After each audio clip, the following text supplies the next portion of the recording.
The rain fell in a relentless torrent, tapping on the windows like ghostly fingers seeking entry. Alone in my dimly lit cottage, I nestled deeper into my armchair, seeking refuge from the storm outside. The fireplace crackled and cast flickering shadows on the walls, creating a dance of light and darkness that seemed to mirror the unease within me. As the clock struck midnight, an unexpected chill swept through the room, causing me to shiver despite the warmth of the fire. I glanced around, half expecting to see someone standing there, but the room remained empty. A feeling of being watched settled over me like a heavy blanket, and I struggled to shake off the sensation. Deciding it was simply my imagination running wild, I attempted to distract myself with a book.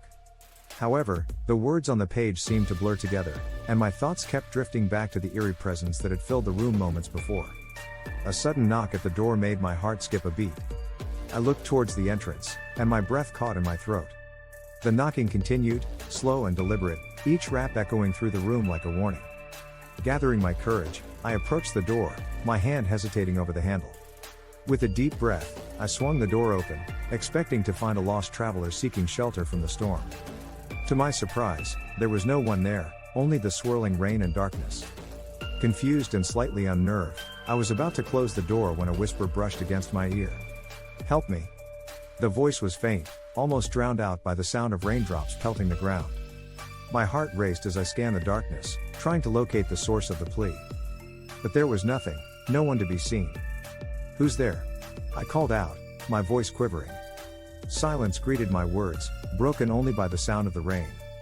I stepped out onto the porch, the cold wind biting at my skin. The whisper seemed to come from all directions, a haunting refrain that sent shivers down my spine. "Help me." The voice grew stronger, more desperate.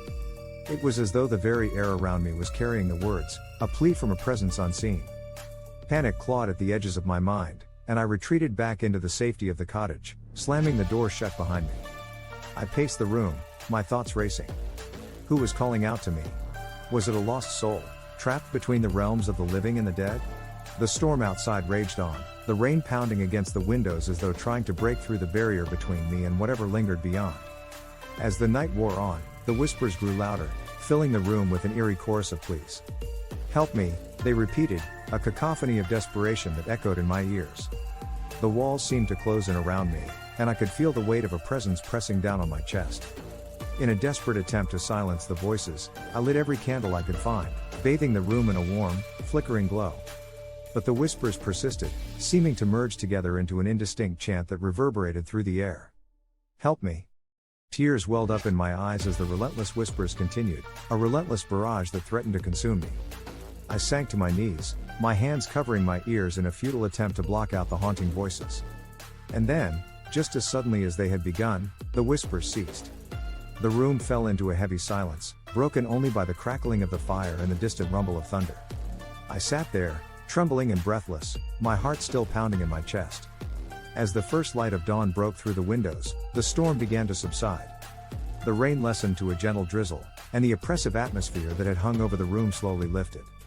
I was left with a profound sense of emptiness, as though the presence that had tormented me had finally found its peace and departed. Even now, I can't explain the events of that night, the whispers, the chilling presence, the unexplainable phenomena.